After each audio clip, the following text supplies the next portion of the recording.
All right, what you'll see next are what I call my Chalkboard series.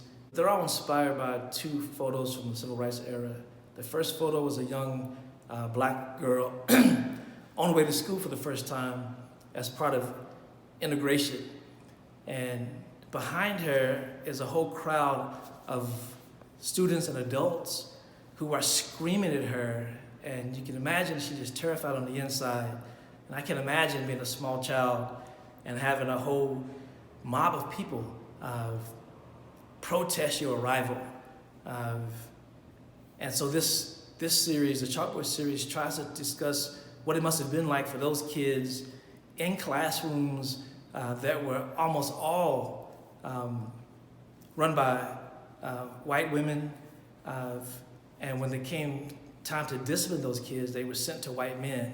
And so in a very subtle way, it recreated what happened on plantations.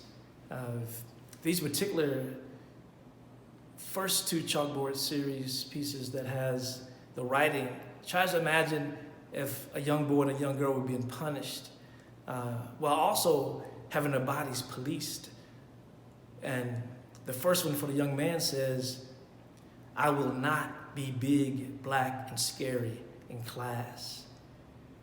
And I think about what it must be like to if you think about LeBron James, who looked like the current LeBron James while he was still in high school, and how intimidating that might be if you believe a large black man is something to be afraid of. So imagine being bigger than the average person and being in elementary school already, and maybe as tall as a teacher, and having the teacher be afraid of you, what that kid has to endure if they feel like to survive, they have to make themselves smaller and less black and smile all the time, even though they didn't feel like smiling, just to make other people comfortable. Those are the kind of things that had to happen for these young people in these spaces, not excluding Kentucky and Danville. The other one is very specifically about how that policing impacted young black girls and young women who were seen as hypersexual and accused of all manner of things because they were not seen as intellectual beings but seen as sexual beings. And what that young woman had to write is, "I will not suck my teeth or sit with my legs open in Mrs. White's class." And that suggests that she's thought of as a sexual being and not a young, innocent student. So these ideas I think will be traumatic for some people just to hear it. I think people will read this and wonder, what is going on? Why would you write this on a chalkboard? But, I urge people to look at the context and imagine being in that situation and what it was like psychologically and emotionally to be those young children forced into those spaces that didn't want them there, and how the teachers maybe unwittingly or unconsciously traumatized those students even further because of how they felt or their prejudices and biases against people of color, even when they were children. If you think about Trayvon Martin and even Emmett Till, they were 13 and 14 years old, but responded to as if they were grown men and treated as if they were grown men by other grown men, which to me is ridiculous. The other pieces beyond that reduce the story even further to icons that mimic emojis in our common communication system using cell phones and text, and LOL, all these acronyms and just images that tell a story.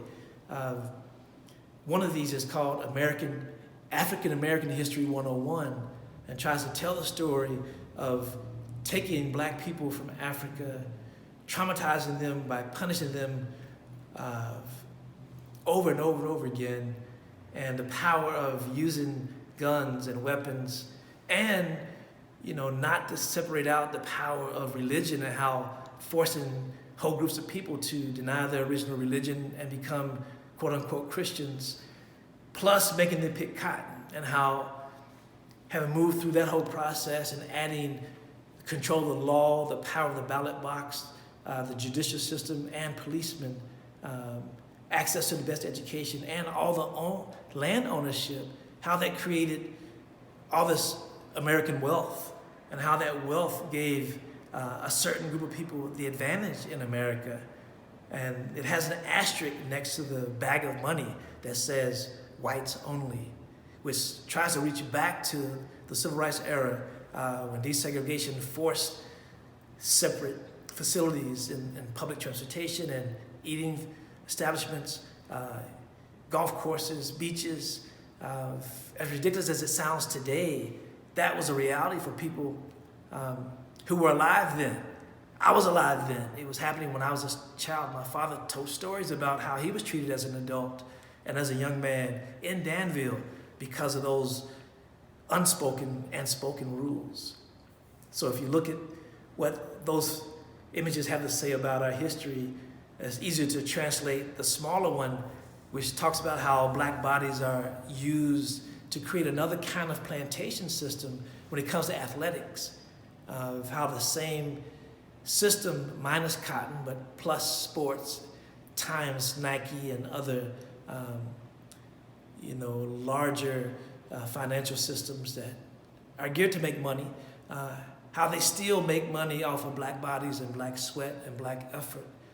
And that money is restricted to coaches and athletic departments in schools, and to the people of color who generate all that money, just like back in enslavement, rarely benefit from it. So all these larger stories, hopefully, have been successfully reduced to these images and these references on chalkboard that will make people see this as a traditional chalkboard and understand, hopefully, that you have to study it to really understand it and not just walk by it or miss all the important stories that are at several layers on the front level and the back level and in between. There are so many things not said when you view this, what I call art. Some people may try to challenge it because it's not pretty. But I think art is supposed to make you think and make you feel, and hopefully that's what will happen when you engage with what these pieces really mean, whether or not they're beautiful and worth hanging on your wall or not.